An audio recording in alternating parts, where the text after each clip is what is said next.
शान्तां शारदपार्वणेन्दुवदनां पद्मासने संस्थितां भक्त्या पावनरामकृष्णचरणाम्बोजां भजन्तीं शिवां संसारानलदग्धभक्तहृदये शश्वत्कृपावर्षिणीम् अम्बां निस्तुलकीर्तनीयचरितां श्रीशारदां भावये. அதிகாலையில் கோமளமான குளிரொளியில் கங்கை தடத்தோடு நடந்து செல்வார் கதாதரர்.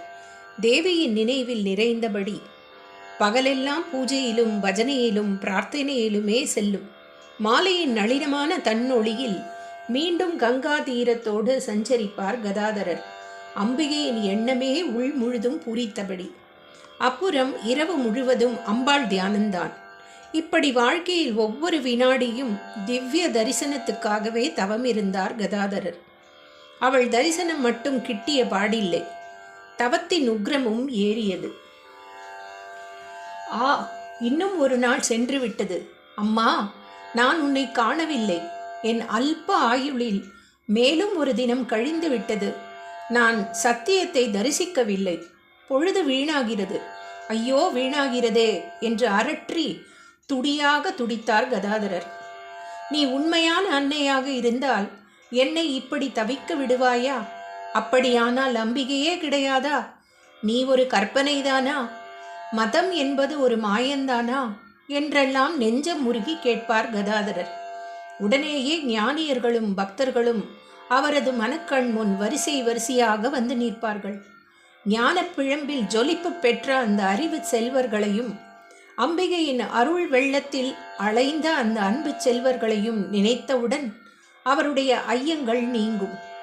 தவக்கனலை மேலும் விசிறி உக்ரமாக்குவார். ஒரு நாள் தாங்கொணாத துயரம் அவரை நெரித்தது. அம்பாளை காணாமல் இதென்ன வாழ்க்கை? தெய்வத்தை பாராமல் எதற்காக உயிர் வாழ வேண்டும் என்ற எண்ணம் கொழுந்து விட்டெறிந்தது. உடலில் உயிர் தரிக்க முடியாமல் நிலை தடுமாறிய கதாதரர் பவதாரிணியின் சந்நிதிக்கு வந்தார். அங்கே மாட்டப்பட்டிருந்த வாளை கையில் எடுத்துக்கொண்டார். இன்னும் ஒரு வினாடிதான் இந்த பாடு, அப்புறம் அந்த வாள் அவருக்கு அமைதி அளித்துவிடும்.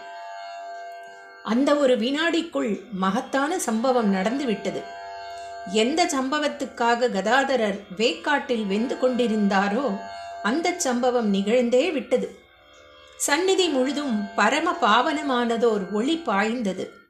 அந்த ஒளி எங்கிருந்து வந்தது? இதோ இந்த பவதாரிணியிடமிருந்தே வந்தது. ஆம், அங்கே பவதாரிணியின் விக்கிரகம் நிற்கவில்லை, பவதாரிணியே நின்றாள். அஞ்ஞானிகளுக்கு கரு நிறத்தவளாக தோன்றும் காளிமாதா ஞானியான கதாதரருக்கு ஒளிமயமாக காட்சியளித்தாள். எட்ட இருந்து பார்க்கும்போது கடல் நீர் கருநிறமாக தெரிகிறது. கையில் எடுத்தாலோ நமக்கெல்லாம் எட்ட இருக்கும் கரிய அன்னை தெய்வம் அப்படித்தான் கதாதரரின் கைக்கருகே ஒளிமயமாக வந்துவிட்டாள். அவளுடைய மேனி அழகின் ஒளியை சொல்வதா? அவள் மனதில் கொப்பளிக்கும் அருளின் ஒளியை சொல்வதா?